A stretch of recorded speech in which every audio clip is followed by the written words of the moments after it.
Bonjour Olivier, Bonjour. bienvenue dans cette enquête. Merci de m'accueillir. Tu m'as donné 5 mots pour qu'on puisse te découvrir. Je ne sais rien de toi, on va te découvrir tout au long de ce voyage. Et le premier mot que tu m'as donné, c'est bienveillance. Oui, heu, oui, pourquoi j'adore ce mot et je trouve que c'est très important. J'essaye de faire mon métier, de faire ma vie, dans la bienveillance.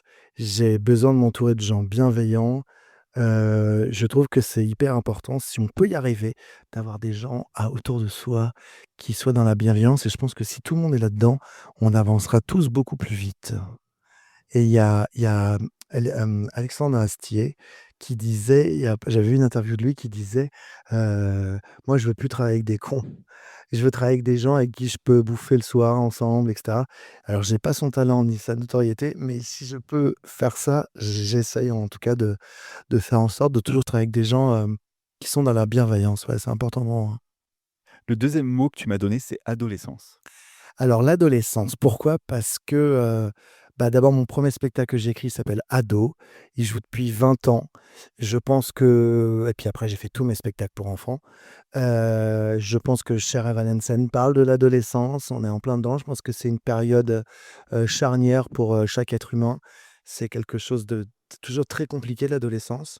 La mienne n'a pas été, fastoche et voilà et j'aime bien parler de ça et je trouve que, il peut se passer beaucoup de choses à l'adolescence, bien comme mal et c'est important de la vivre son adolescence et c'est important de d'arriver à passer ça aussi.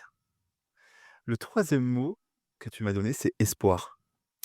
Ouais, ça c'est l'espoir. Je trouve que c'est pour moi, c'est important de se dire: «OK, peut-être qu'à un moment donné, je vais pas bien, peut-être qu'à un moment donné», comme Evan Hansen, il va pas très bien, mais on parle de sujets pas fastoches, mais au final, à la fin, on ressort avec une énorme patate parce qu'il y a de l'espoir. C'est comme mon tout premier spectacle, Le Cercle des Poètes Disparus, voilà, c'est pareil, on parle de choses, pas faciles, mais on finit avec ce carpe diem et on finit avec de l'espoir et je pense que ouais, je dis souvent que la vie, c'est un peu comme un Monopoly, tu vois? Il y a des cases, parfois tu tombes sur banqueroute, tu dois machin et puis de temps en temps, la roue, elle tourne. Moi, j'essaie de toujours dire aux gens qui vont pas très bien: courage, il y a de l'espoir, t'inquiète. Tu vas rebondir, la vie ne peut pas être qu'un cercle, noir toujours». Moi, je crois beaucoup en ça. Le quatrième mot, c'est isolement. Ouais, l'isolement, c'est vraiment quelque chose, je trouve, on parle pas assez de ça, surtout justement pour les jeunes, pour les adolescents. Là, moi, j'ai un fils qui est au lycée, il vient de rentrer au lycée et il ne connaît personne dans ce nouveau lycée et je le sens justement isolé. C'est une sorte de forme d'harcèlement d'ailleurs de pas aller vers l'autre, tu vois? De rester, de pas s'occuper de l'autre. Moi, c'est ça aussi chez Hansen, c'est dire, «Allez, tu tout seul, toi tu vas bien, mais tends la main à quelqu'un. Essaie de pas laisser les gens isolés». Je trouve que c'est très facile en fait de s'isoler. On se recroqueverte comment on dit ça? On se remet dans cette petite carapace, j'avais plus le mot et on oublie de s'ouvrir aux autres et alors parfois, c'est très dur de s'ouvrir aux autres et c'est là où l'autre doit être là et te dire: «Attends, tu es tout seul, mais viens, on se parle, c'est important». Le cinquième et dernier mot que tu m'as donné, c'est spectacle. Ouais, parce On que est bien. le spectacle, oui, parce que, moi je dis toujours, que j'aime pas le théâtre, mais j'aime le spectacle. Ouais, j'adore quand les gens sont dans la salle et qu'ils en prennent plein les yeux, qu'ils en prennent plein les oreilles, qu'ils en prennent plein le cœur, qu'ils aient des émotions et voilà et j'adore ce mot spectacle qui regroupe plein de choses, plein de ouais, plein de voilà, plein de moi, par exemple, 2 personnes qui parlent pendant 1 heure et demie dans un décor qui bouge pas, ça m'ennuie terriblement et j'ai besoin de que ça soit toujours un peu spectaculaire. D'où Cher Evanescence, qui je pense est assez spectaculaire. Alors si on devait prendre ces 5 mots et en faire qu'un, qu'est-ce qui ressortirait? Je prends un seul mot de ces 5 Tu fais ou je un mot avec mélange? les 5. Tu peux mélanger. Je sais pas, je dirais, oh là là, je dirais quoi? Je dirais la alors c'est 2 3 mots, je dirais la joie de vivre. Je trouve que c'est important d'essayer d'être heureux. Ouais, c'est important. C'est pas toujours facile, mais c'est tellement bon je crois que c'est Chaplin qui disait: «Un jour, sans sourire, c'est un jour perdu». Ouais, je trouve que c'est bien de et puis, tu vois, par exemple, les enfants, je trouve qu'ils ont ça. Ils s'émerveillent parfois pour rien, Moi, j'ai 4 enfants, je suis papa de 4 enfants, je vois les petits là qui ont 3 6 ans, ils peuvent tout d'un coup se mettre à jouer pendant 1 heure dans leur chambre avec un drap, à se faire une cabane et tout. Et ils ont l'air émerveillés, tellement contents et parfois en tant qu'adulte, je trouve qu'on oublie un peu ça, de s'émerveiller pour des petites choses simples et voilà. Alors là, tu as parlé d'une pièce plusieurs fois, on te connaît pour plusieurs pièces, tu as mis en scène beaucoup de choses, mais aujourd'hui, on est pour cette pièce qui joue au Théâtre de la Madeleine. Parle-nous-en un peu et surtout, est-ce que le travail, sur cette pièce est le même que quand on monte une pièce comme ado, ou quelque chose, Ou le cercle des poètes disparus. le cercle des poètes disparus? Le travail, le Cher Evanescence, c'est un spectacle musical. C'est du théâtre musical pour moi d'ailleurs. C'est pas une comédie musicale. Dans une comédie musicale, il y a des claquettes, il y a des danseurs et cetera. Il y a beaucoup de chansons. Dans Cher Evanescence, il y a que 12 chansons, c'est pas beaucoup. Et puis surtout, donc le travail, c'est que d'abord, moi, je disais toujours je voulais des comédiens, moi. Je veux que ça interprète vraiment. Je disais même à mes chanteurs comédiens, «Tu pas la note, c'est pas très grave. Si c'est joué, si c'est ressenti, si, l'émotion passe, c'est le plus important». Et d'ailleurs, les Américains qui ont écrit Shahrazad, qui sont quand même pas Zac et Paul, ce sont ceux qui ont écrit La La Land, qui ont eu des Oscars, qui, ont fait The Greatest Showman et qui sont venus la semaine dernière à Paris de New York pour nous voir et qui, bah, on a eu beaucoup de chance parce qu'ils sont adorés. D'ailleurs, c'est la première fois qu'ils disaient qu'ils voyaient, leur version dans une autre langue. On était, scotchés parce qu'elle s'est jouée dans 40 pays dans le monde et et à la fin, il y a Antoine Le Provost qui joue Evan, qui les remercie, ils ont passé 1 heure et demie avec nous dans les loges. Enfin, c'était dingue, ils sont revenus le lendemain pour nous dire au revoir et tout et Antoine leur dit, «Ah merci en tout cas pour ce spectacle, ça nous a vraiment, changé notre vie, on adore votre comédie musicale» et il leur dit: «Par contre merci pour Waving» qui est une chanson du spectacle, parce que qu'est-ce que c'est haut, qu'est-ce que c'est dur. D'ailleurs ce soir, j'étais un poil fatigué, la dernière note et tout et ils lui ont dit: «Mais Antoine, l'important c'est pas la note, c'est comment tu l'interprètes et toi tu l'interprètes tellement bien que ça suffit». Et j'étais là: «Oh bah alors les gars, même si les Américains le disent, c'est super». Après j'ai des chanteurs de tueurs, hein, et c'est des tueurs mais ouais, moi je trouve que ça du coup ça se rapproche du théâtre, pas ce qui est compliqué avec Share Evanescence, c'est que je dois pas gérer que des acteurs, je dois gérer des acteurs qui sont aussi chanteurs, donc il faut les faire répéter aussi les chants. J'ai un orchestre live dans la salle, donc ça aussi, c'est beaucoup de choses à régler. La technique, le son, il y a beaucoup plus de choses à régler que dans un spectacle de seulement pur théâtre, oui. Alors c'est un spectacle, tu l'as dit, c'est une adaptation française, qui a reçu énormément de prix d'ailleurs, de prix à Broadway. Est-ce qu'il y a une petite pression quand même? Comme on se retrouve à mettre en scène un Oui, c'est horrible. Non, mais surtout quand tu sais que, les auteurs américains, le producteur de New York va venir alors qu'il paraît qu'il ne se déplaçait jamais, vous allez jamais voir et là on me dit: «Bah si, il arrive samedi prochain». Ah, j'étais: «Ah quoi? Mais vous êtes sûr?» Oh là là. Donc là, oui, tu as une petite pression. Surtout quand je te dis les auteurs arrivent, ils te disent: «On l'a jamais vu dans une autre langue, on l'a vu qu'à Broadway, c'est la première fois qu'on va le voir dans une autre mise en scène». Donc voilà. Après, oui, oui, et puis c'est une pression aussi, c'est que je me suis rendu compte parce que moi j'adore la comédie musicale, mais je suis pas dans ce milieu-là, à la base. Je me suis rendu compte que c'était très attendu par tout le petit monde de la comédie musicale en France. Tous les gens connaissaient cette comédie musicale qu'ils avaient vue à Londres ou à Broadway, ils l'adoraient.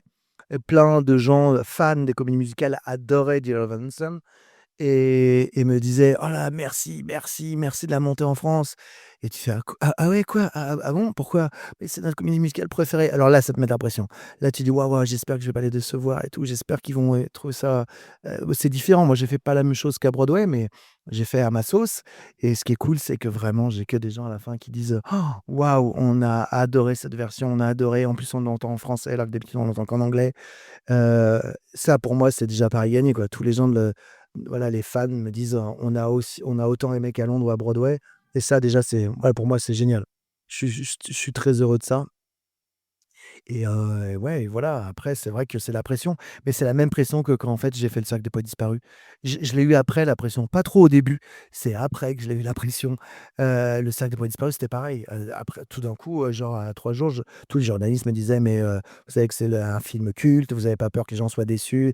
Et puis après, au fur et à mesure, des spectateurs qui venaient et qui nous disaient: «Oh, on a adoré. Par contre, on vous avoue, on venait vraiment, on se disait: "Oh là là, c'est risqué, on n'est pas sûr que ça soit so"». Alors là, tu te dis: «Ah ouais, d'accord, j'avais vraiment, j'ai pris un risque énorme».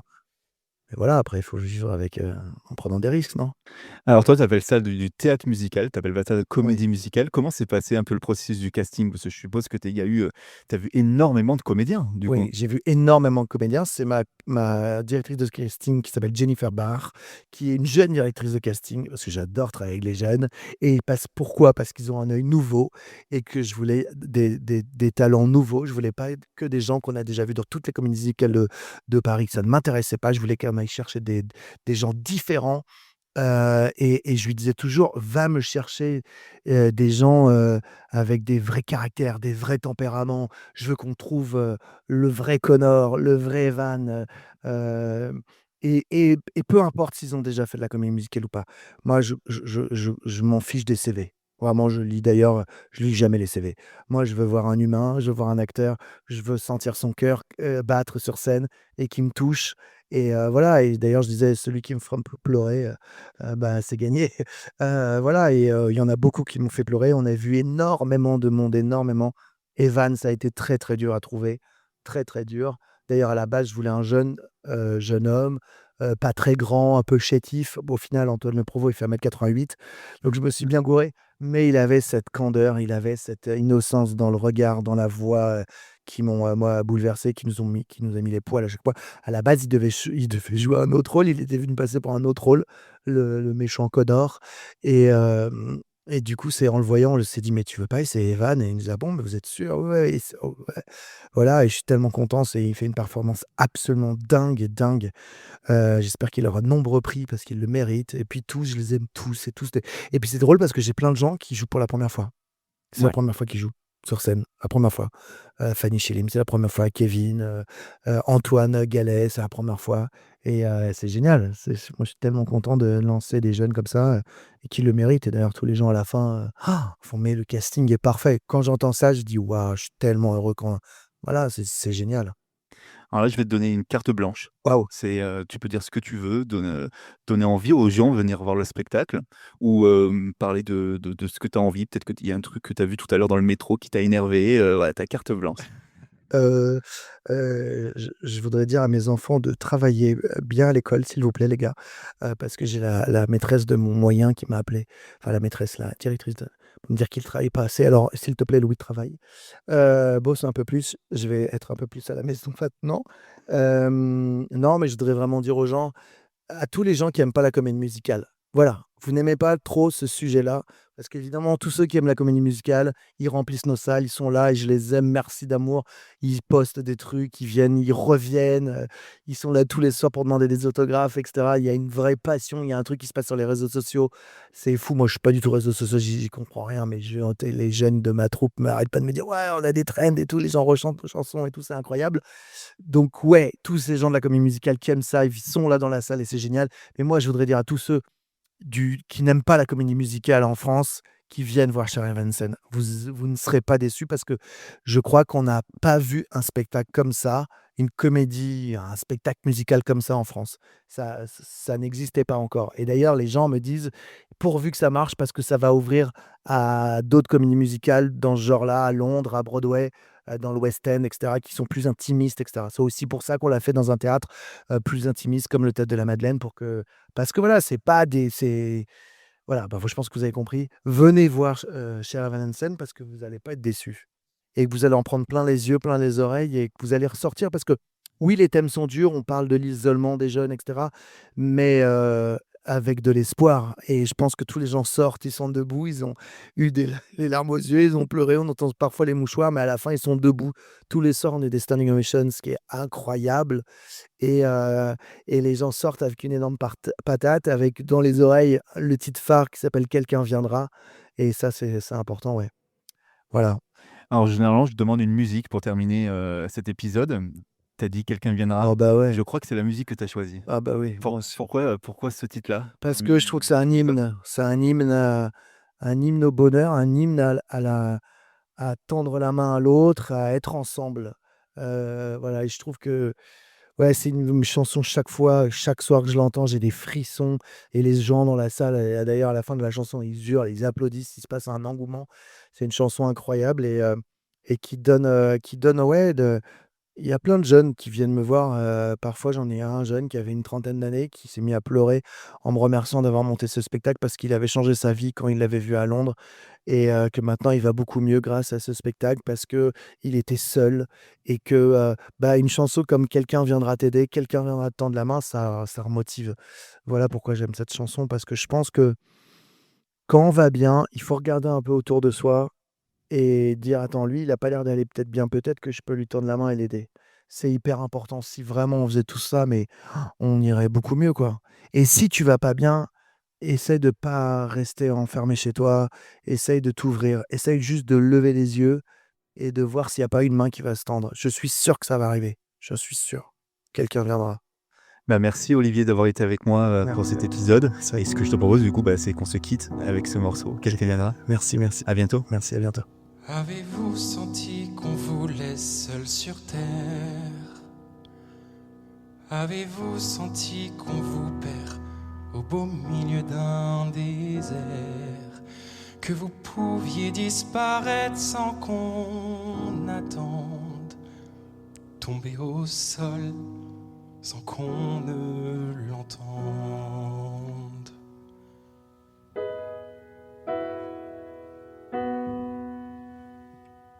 Mais cesse de te sentir abandonné. Tu verras qu'un beau jour tout finit par s'arranger.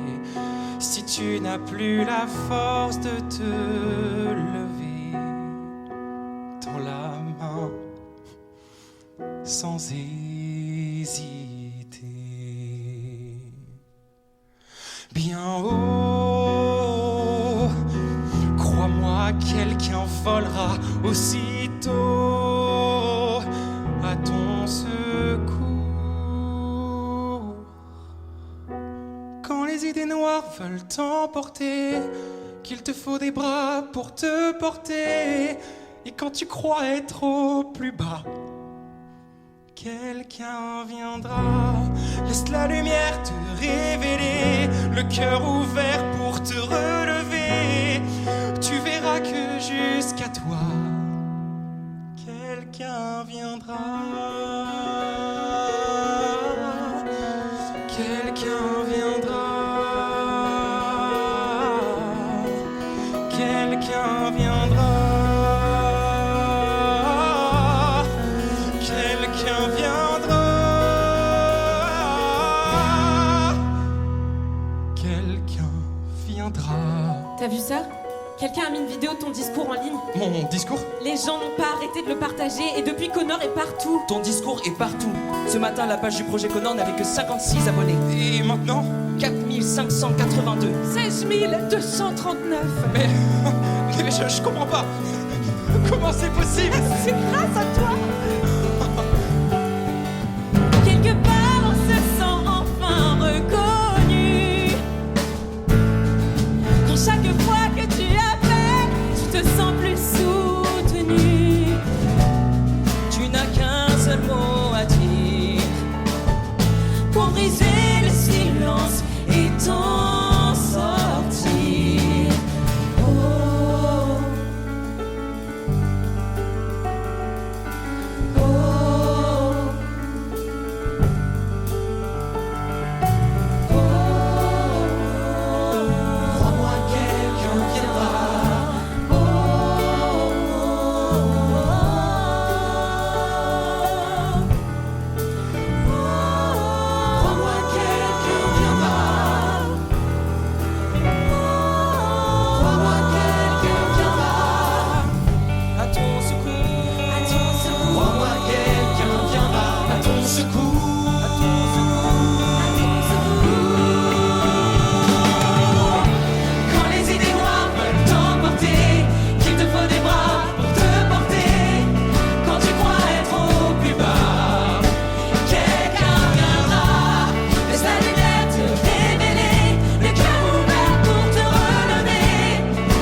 faut des bras pour te porter quand tu crois être au plus bas. Quelqu'un viendra, laisse la lumière te révéler, le cœur ouvert pour te relever. Tu verras que jusqu'à toi, quelqu'un viendra. Quelqu'un viendra. Quelqu'un viendra.